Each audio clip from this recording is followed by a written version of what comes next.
m'appelle Jérôme. Je suis franco-turc et j'ai grandi en France dans ma communauté de confession musulmane à Lévis.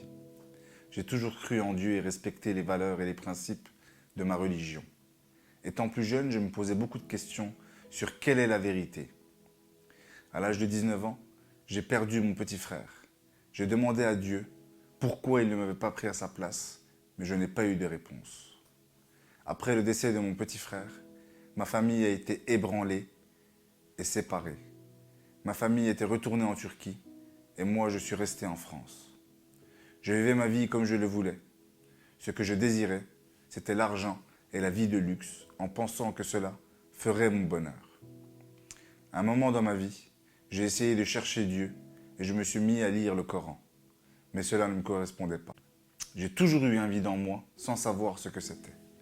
J'ai continué à vivre n'importe comment, mais il y a une chose que je voulais, c'était me marier et fonder un foyer. J'ai cherché une femme longtemps, mais ça a toujours échoué. J'ai vécu des périodes familiales et professionnelles très difficiles, jusqu'à ce que je rencontre un homme qui allait devenir un jour mon beau-père. Sa cadette était ma meilleure amie et nous avons fini par nous marier. Nous avons eu une fille miraculeusement, mais à l'époque je n'y avais même pas prêté attention.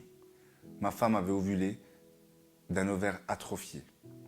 Nous vivions notre vie avec des hauts et des bas, jusqu'au jour où mon cousin âgé de 15 ans est décédé de façon atroce. Cela a remis un grand coup à toute la famille. Peu de temps après, ma femme est venue me voir pour me dire qu'elle connaissait la vérité et qu'elle comptait se faire baptiser. C'est là que j'ai commencé à me poser des questions. Un soir, je lui ai demandé pourquoi. Et elle m'a répondu, car Jésus est le Fils de Dieu. Je lui ai dit que ça, je n'en étais pas si sûr. Et elle m'a alors dit de demander à Dieu quelle est la vérité. Après cela, je ne pensais plus qu'à ça et je ne cherchais plus que ça. Un jour, j'ai dit, Jésus, t'es qui? Je ne te connais pas.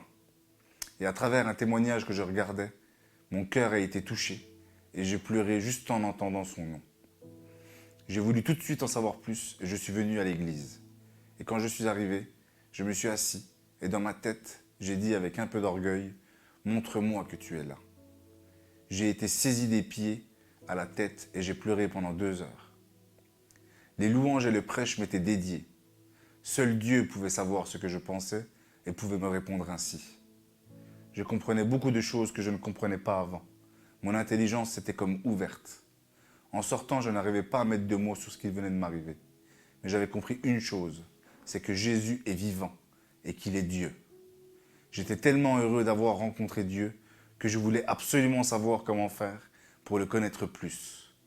J'ai entendu qu'il fallait juste l'accepter comme Seigneur et Sauveur. Et c'est ce que j'ai fait.